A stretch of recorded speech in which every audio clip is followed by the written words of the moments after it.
851 in Empires of the Middle Ages. Interesting stuff. What happened? I guess the biggest start off was with the French taking out Ireland.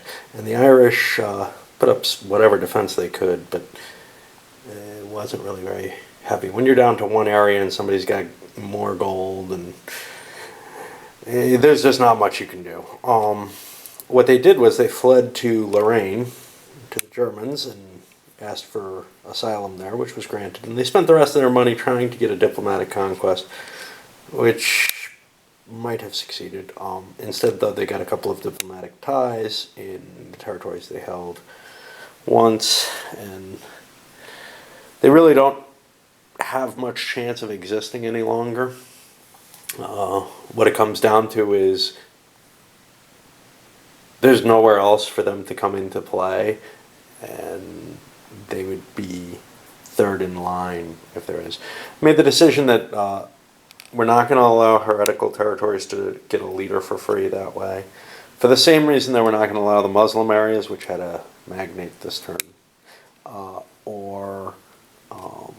the Iberian Muslim areas, or the pagans, which is they have no proselytizing ability. So even if they could form some sort of kingdom, it would be limited to the size of their tiny religion.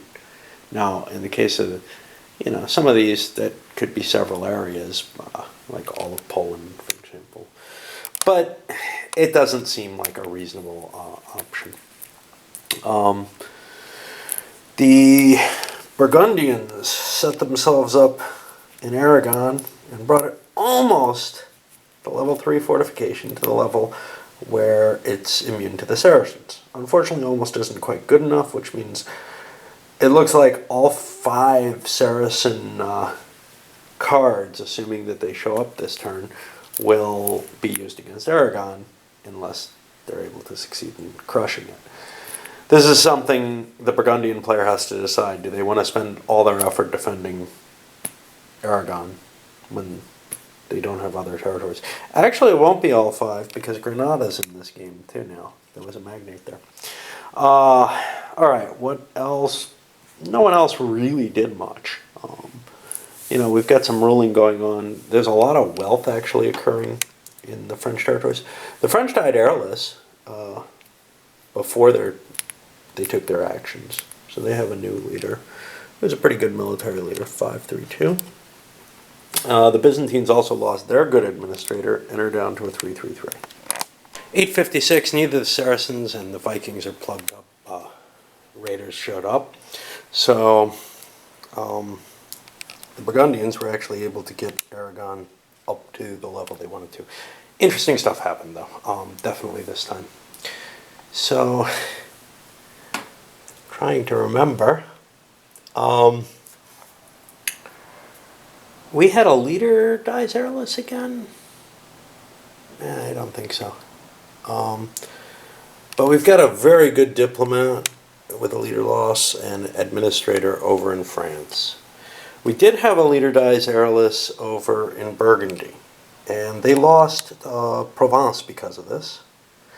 And the Germans, we'll see why, but eventually went in and took it and have claim to it now. But the Burgundians failed to retake it, even though they have a pretty decent military leader. Going over to the Franks, they had a death of their great administrative leader and had made the decision to go after Tuscany with him, and that's how they died.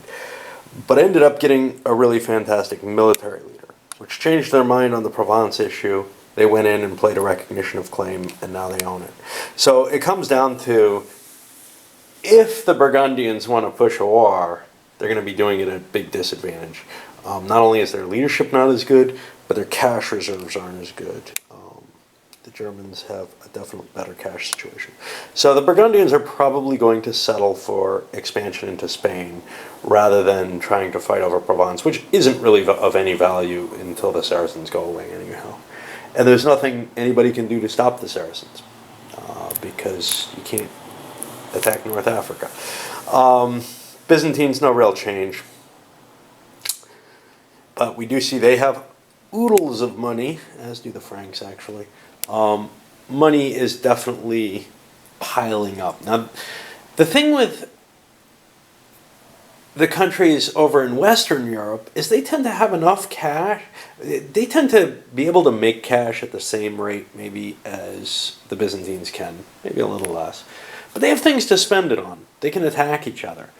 The Byzantines are constantly making the choice of, oh, do I want to attack for stuff that's not my home country or my home language, that I have to convert religiously, which gives victory points, but, you know, it's a tough job. It's a really tough job. Or do I just want to maintain my empire for as long as I can? So there's almost never a time when the Byzantines just lay down a lot of money. And the actions that they take aren't directly conflicting with someone. So they're never spending their whole wad matching someone else's pile. That's probably the biggest factor here of why their money does not run out. All right. 861, and we had an interesting situation again. We had a loss of the leader. I don't think it was an Aurelius, but it may have been, over in Burgundy. He got replaced by basically a war god. Something that so destabilizes the situation, conceivably, that this is the kind of leader who can really take someone out. Now, very shortly afterwards, the Germans got not quite as good a leader, but as good a warrior as their leader.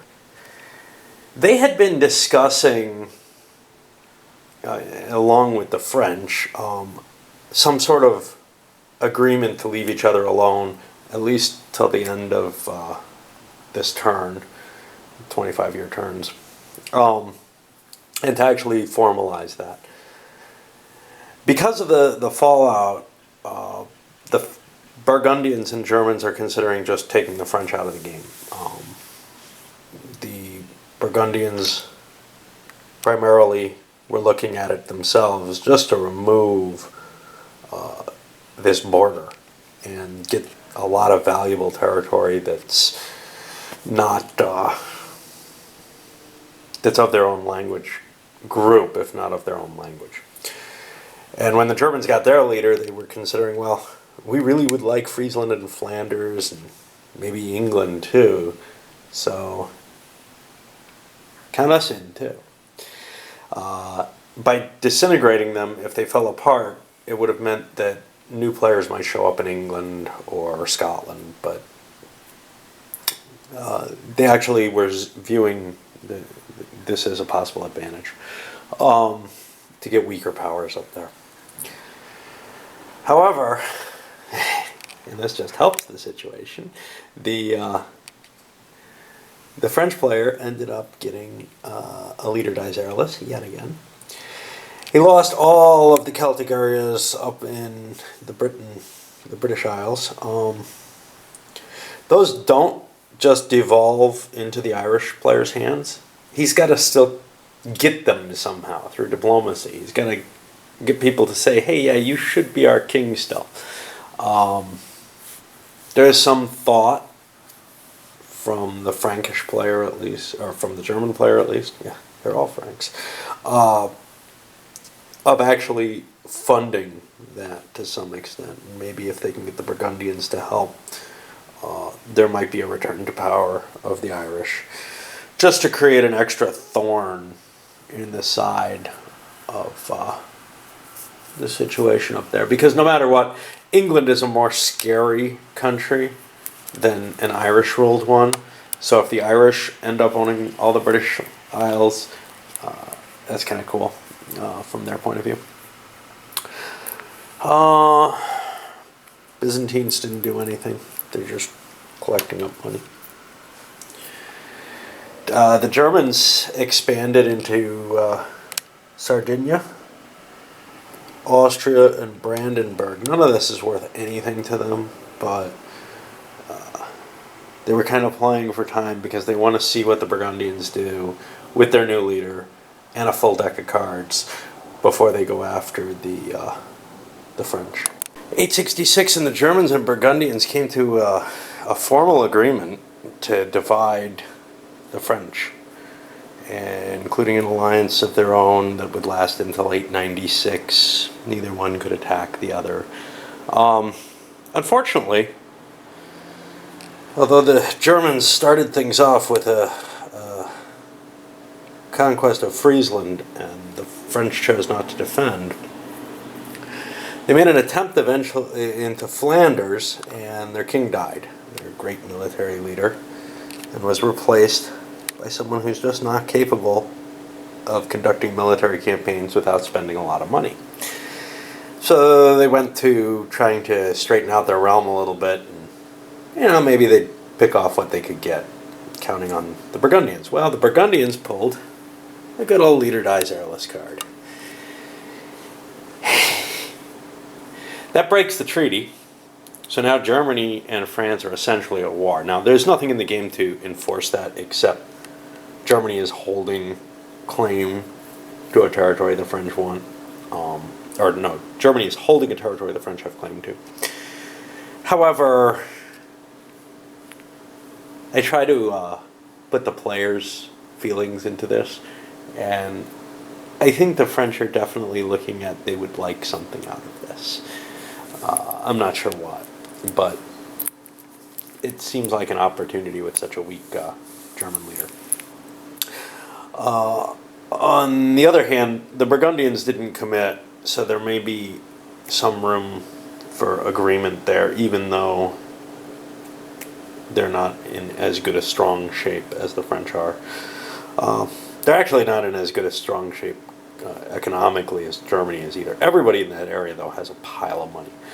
The Irish finished up and grabbed tied to Scotland for what that does them.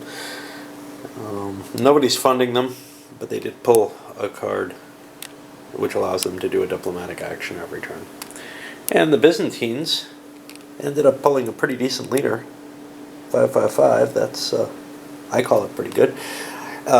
So after straightening out their own economics, they went into Serbia, and they're going to try to convert that. Conversions are cool because they give 5 permanent victory points.